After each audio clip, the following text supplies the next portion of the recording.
13। أعوذ بالله من الشيطان الرجيم।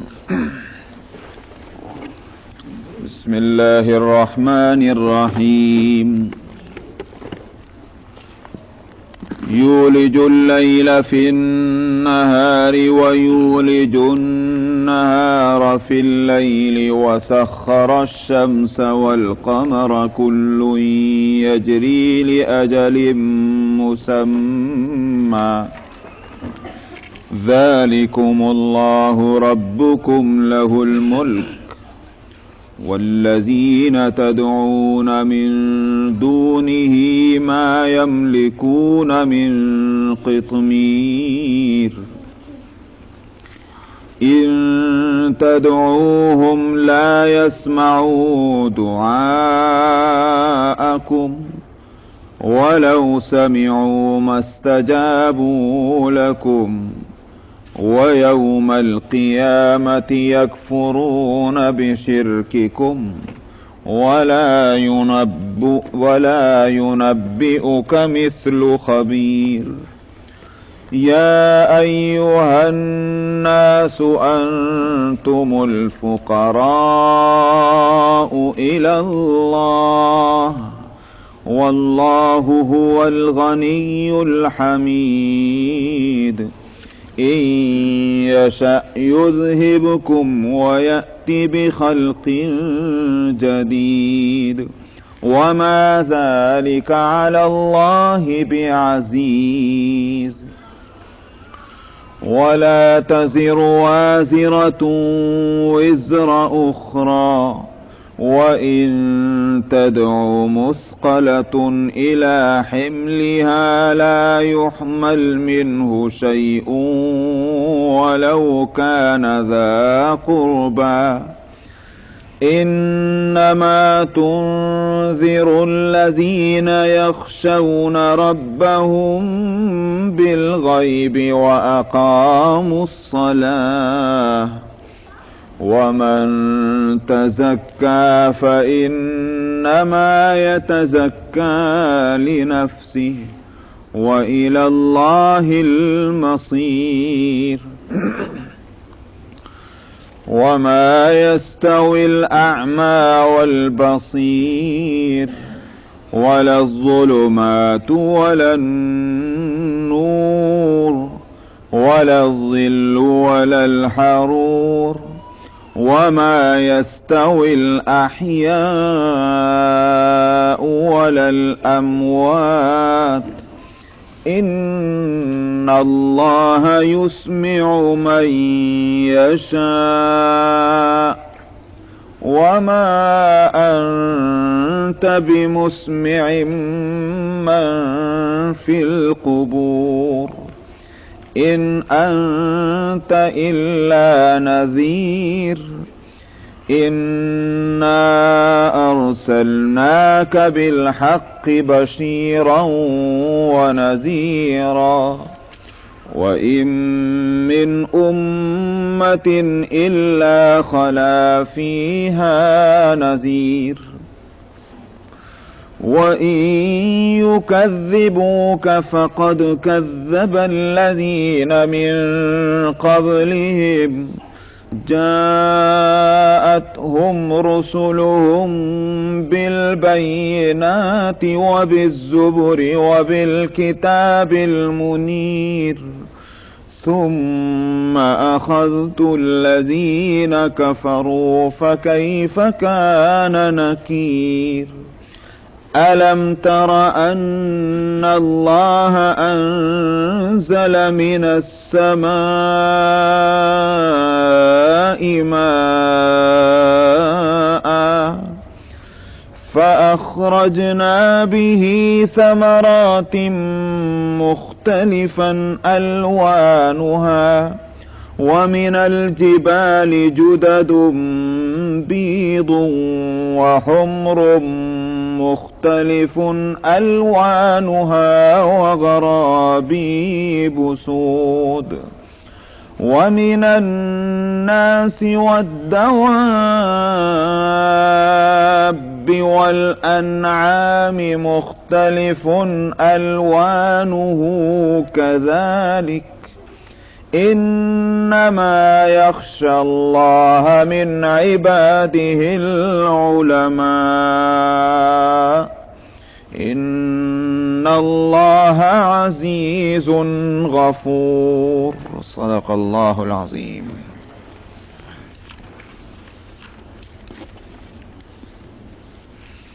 گزشتہ آیتوں میں آیات قدرت عقیدہ توحید کو ثابت کرنے کے لیے بتلائے گئے تھے اور وہی سلسلہ چل رہا ہے.